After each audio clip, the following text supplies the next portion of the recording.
Hello everyone, I hope you are well guys. So today topic is how to calculate operating leverage, combined leverage and earning per share. So guys, last video में भी हमने same topic को discuss किया था कि कैसे हम operating leverage, combined leverage या फिनेंशियल लेवरेज या अर्निंग पर शेयर को कैलकुलेट कर सकते हैं. बट आज भी हम सेम टॉपिक को डिस्कस करेंगे, बट हम डिफरेंट टाइप ऑफ क्वेश्चन को और डाउट्स को सॉल्व करेंगे. ओके, सो गाइज इस क्वेश्चन में आपको different type of inputs given है. उसके बेसिस पे आपको अपनी प्रॉफिटेबिलिटी स्टेटमेंट को फाइंड आउट करके आपको अपने फैक्टर्स को कैलकुलेट करना है. ओके, सो चलिए स्टार्ट करते हैं क्वेश्चन.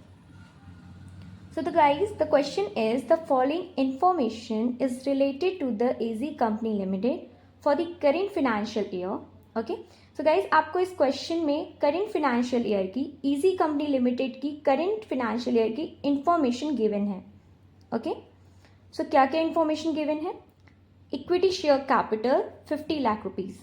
इक्विटी शेयर कैपिटल आपको 50 लाख रुपीज गिवन है और फेस वैल्यू कितनी है इस 10 rupees.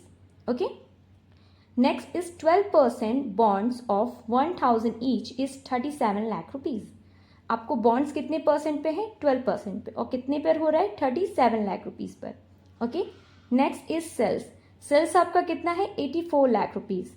Fix cost excluding interest. Fixed cost आपको गिवन है बट आपको इसमें इंटरेस्ट नहीं है, so is 6.96 lakh rupees.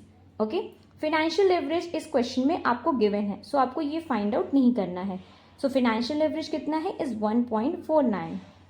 Profit volume ratio is 27.55%. सो इस क्वेश्चन में एक एक्स्ट्रा फैक्टर गिवन है is profit volume ratio. Next income tax applicable is 40%. सो आपको इस क्वेश्चन में इनकम टैक्स कितना है 40% है. So guys you are required to calculate is operating leverage, combined leverage and earning per share. So इस question में आपको operating leverage, combined leverage and earning per share को कैलकुलेट करना है. So let discuss the solution. चलिए अब हम solutions को देखते हैं. सो गाइज आपको इस क्वेश्चन में सेल्स गिवन है, जैसे कि इस क्वेश्चन में आप देख रहे हो आपको सेल्स गिवन है, फिक्स्ड कॉस्ट गिवन है, आपको अदर फैक्टर्स गिवन नहीं है लाइक कंट्रीब्यूशन, वेरिएबल कॉस्ट, ये आपको गिवन नहीं है. ये आपको फाइंड आउट करना है अदर फैक्टर की हेल्प से. सो आपको इसमें एक एक्सटर्नल फैक्टर गिवन है प्रॉफिट वॉल्यूम रेशियो. ओके, सो हम उसी फैक्टर का यूज करके हम कंट्रीब्यूशन फाइंड आउट करेंगे. So PV ratio that means profit volume ratio को हम फॉर्मूला होता है कंट्रीब्यूशन अपॉन सेल्स इंटू 100.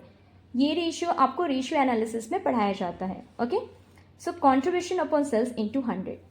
सो पीवी रेशियो आपका गिवन है इस 27.55. ओके, कंट्रीब्यूशन आपको गिवन नहीं है, सो आपको इसको एज इट इज यहाँ पे लिख लो. सेल्स आपका 84 लाख रुपीज है, आप लिख लो, देन 100. 0 से 0 कैंसिल हो जाएगा. ओके, सो आपका कंट्रीब्यूशन होगा आपकी ये 84,000 रुपीज 27.55 में मल्टीप्लाई हो जाएगी. ओके, सो 27.55 वैल्यू जो है वो 84,000 से मल्टीप्लाई हो जाएगा. ये जो डिनोमिनेटर में है ये इधर जाकर मल्टीप्लाई हो जाएगा. ओके, सो दोनों वैल्यू को अगर हम मल्टीप्लाई करेंगे तो हमारा आंसर क्या आ जाएगा इस 23 लाख रुपीज 40,200. सो आपका कॉन्ट्रीब्यूशन पीवी रेशियो के थ्रू आपका फाइंड आउट हो गया. ओके, उसके बाद हम प्रॉफिटेबिलिटी स्टेटमेंट रेडी करेंगे. ओके, सो प्रॉफिटेबिलिटी स्टेटमेंट को रेडी करने के लिए आप क्या करोगे, आप ऐसे एक चार्ट बना लो. ओके, आप ऐसे एक चार्ट ड्रॉ कर लो. एक साइड आप वैल्यूज पुट करो जो रुपीज में आपको गिवन है और एक साइड आप स्टेटमेंट पुट करो. ओके, सो प्रॉफिटेबिलिटी स्टेटमेंट में हम पहला स्टेटमेंट लिखते हैं सेल्स का. सेल्स कितना है आपको इस क्वेश्चन में इस 84 lakh rupees. Okay, next is variable cost. हम सेल्स के बाद क्या लिखते हैं वेरिएबल कॉस्ट. सो इस क्वेश्चन में वेरिएबल कॉस्ट गाइस गिवन नहीं है, तो आप क्या करोगे, कैसे फाइंड आउट करोगे. इसका एक इजी मेथड है फाइंड आउट करने का. आपको कंट्रीब्यूशन तो आपने यहाँ से फाइंड आउट कर लिया है पीवी रेशियो की हेल्प से, तो अगर आपको वेरिएबल कॉस्ट गिवन नहीं है तो आप क्या कर सकते हो, सेल्स में से अगर कंट्रीब्यूशन वैल्यू को आप माइनस करोगे तो आपका वेरिएबल कॉस्ट फाइंड आउट हो जाएगा. ठीक है, तो ये याद रखना. जैसे आप सेल्स में से वेरिएबल कॉस्ट माइनस करते हो तो आपका कंट्रीब्यूशन गिवन होता है, तो अगर आपको वेरिएबल कॉस्ट निकालना है तो आप सेल्स में से कंट्रीब्यूशन को माइनस कर दो. तो सेल्स 84 लाख है, कंट्रीब्यूशन आपका 23 लाख 14,200 है, जब आप माइनस करोगे तो आपका आंसर आएगा 60,85,800।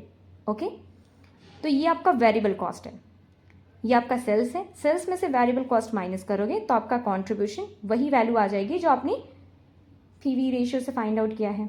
ठीक है, अब कंट्रीब्यूशन के बाद हम कौन से फैक्टर को माइनस करते हैं? फिक्स्ड कॉस्ट को माइनस करते हैं। ओके, फिक्स्ड कॉस्ट को माइनस करते हैं, बट ये फिक्स्ड कॉस्ट आपको क्वेश्चन में गिवन है, आपको यहाँ पे फाइंड आउट करने की जरूरत नहीं है। सो गाइस, फिक्स्ड कॉस्ट आपका क्वेश्चन में कितना गिवन है? 6.96 lakh. Okay, fixed cost 6.96 lakh को जब आप ओपन करोगे तो आपका आ जाएगा 6,96,000। ओके, तो कंट्रीब्यूशन आपका इतना है, उसमें से फिक्स्ड कॉस्ट माइनस करोगे तो आपका ऑपरेटिंग प्रॉफिट आ जाएगा जो 16,18,200 होगा। ओके, ऑपरेटिंग प्रॉफिट को हम बोलते हैं EBIT। इस ऑपरेटिंग प्रॉफिट में आपका इंटरेस्ट और टैक्सेस इंक्लूड होता है। ओके, इसीलिए हम इसके बाद इंटरेस्ट और टैक्स को माइनस करते हैं। सो ऑपरेटिंग प्रॉफिट में से हम क्या करेंगे? इंटरेस्ट को माइनस करेंगे। ओके गाइज, ऑपरेटिंग प्रॉफिट में से हम क्या माइनस करेंगे? इंटरेस्ट को। तो इंटरेस्ट कितना है ये तो आपको क्वेश्चन में दिया हुआ है, चलिए देखते हैं कहाँ दिया हुआ है। सो गाइज, यहाँ पे क्वेश्चन में आप जो देख रहे हो ना 12% बॉन्ड जो आपको 37 लाख का आ रहा है, वही आपका इंटरेस्ट है। जो आप बॉन्ड पे 12% पे कर रहे हो यही आपका इंटरेस्ट है। ठीक है, तो आप कैसे फाइंड आउट करोगे? इंटरेस्ट 37 लाख का जब 12% फाइंड आउट करोगे तो आपका आएगा 4,44,000, ये आपका इंटरेस्ट होगा। तो आप ऑपरेटिंग प्रॉफिट में से इंटरेस्ट को माइनस कर देना तो आपका EBT आ जाएगा। EBT that means earning before taxes. इस वैल्यू में टैक्स इंक्लूड है तो कितना आ जाएगा? 11,74,200। ये जो आपका आएगा वो अर्निंग बिफोर टैक्स होगा, मतलब एक ऐसा ऑपरेटिंग प्रॉफिट है जिसमें इंटरेस्ट तो माइनस हो गया है लेकिन टैक्स इंक्लूड है अभी। तो टैक्स को हटाने के लिए हम टैक्स को माइनस कर देंगे। सो गाइज, क्वेश्चन में टैक्स भी गिवन है, आप देख रहे होगे यहाँ पे इनकम टैक्स एप्लीकेबल लिखा हुआ है इस 40%। सो टैक्स हम कैसे निकालते हैं? हम टैक्स जो है वो EBT की वैल्यू पे ही फाइंड आउट करते हैं। ठीक है, तो टैक्स वैल्यू हम EBT की वैल्यू पे ही फाइंड आउट करेंगे तो हमारा आ जाएगा 4,69,680 रुपीज़। ओके, हम EBT में से इस वैल्यू को माइनस करेंगे टैक्स वैल्यू को, तो हमारा लास्ट वैल्यू जो आएगा वो पैट होगा। पैट आपका नेट प्रॉफिट होता है या प्रॉफिट आफ्टर टैक्स भी इसे कह सकते हो। तो कितना आएगा? 7,04,520 रुपीज़। ओके गाइज, सो आपको ये प्रॉफिटेबिलिटी स्टेटमेंट समझ में आ गया होगा।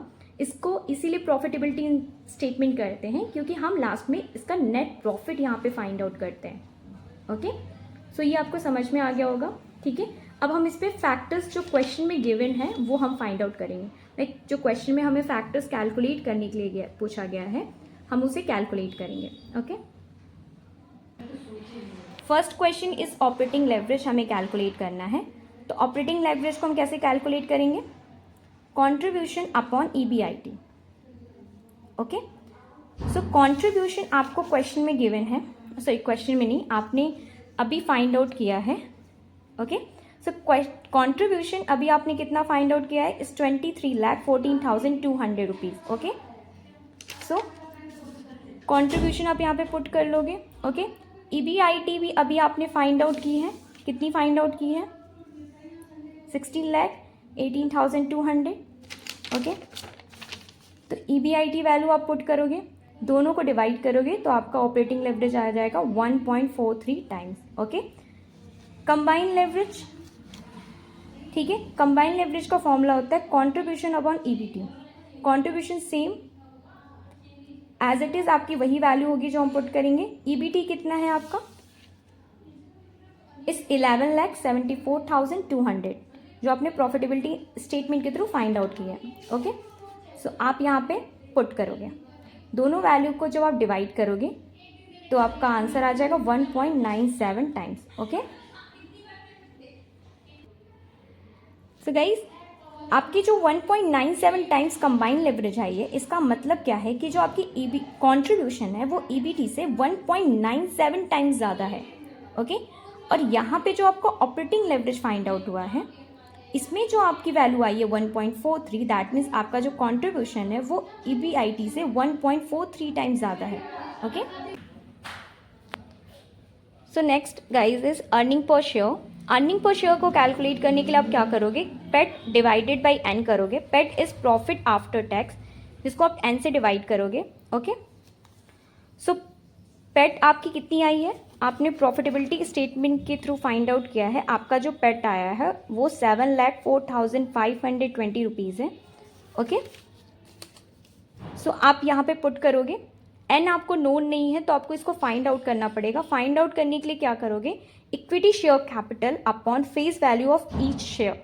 ओके, तो इक्विटी शेयर कैपिटल आपका क्वेश्चन में गिवन है is 50 lakh and face value is 10 rupees. Okay, so आप डिवाइड करोगे 50 लाख को 10 रुपीज़ से, तो आपका आ जाएगा 5 लाख। ये 5 लाख क्या होगा, ये आपका शेयर्स होंगे, number of shares. Okay, so EPS find out करने के लिए आप क्या करोगे, पेट वैल्यू को नंबर ऑफ शेयर से डिवाइड कर दोगे। तो जब आप पेट वैल्यू को नंबर ऑफ शेयर से डिवाइड करोगे तो आपकी वैल्यू आ जाएगी 1.4 रुपीज़ पर शेयर। मतलब एक शेयर की वैल्यू कितनी है, is 1.4 rupees. Okay, so guys इस क्वेश्चन के थ्रू आपने सभी फैक्टर्स को फाइंड आउट कर लिया कि ऑपरेटिंग लेवरेज इज 1.43 टाइम्स, ठीक है, one and combined leverage is 1.97 times, ये टाइम्स है मतलब। Okay, and earning per share is 1.4 rupees. Okay, so guys इस क्वेश्चन के थ्रू आपने ये फाइंड आउट कर लिया कि अगर आपको अदर इनपुट्स गिवन है लाइक पीवी रेशियो या अदर चीज़ें आपको गिवन होगा तो आप कैसे अपनी ऑपरेटिंग लेवरेज, कंबाइंड लेवरेज या अर्निंग पर शेयर को कैलकुलेट कर सकते हो। ठीक है, अगर इस क्वेश्चन में फिर भी आपको कोई डाउट हो जिसमें आपको समझ में नहीं आ रहा हो, सो प्लीज़ आप उसको कमेंट में बता सकते हो। ओके, सो अगर आपको वीडियो अच्छी लगी हो सो प्लीज़ इस वीडियो को लाइक करें, सब्सक्राइब करें एंड शेयर करें। Thank you so much guys, bye bye.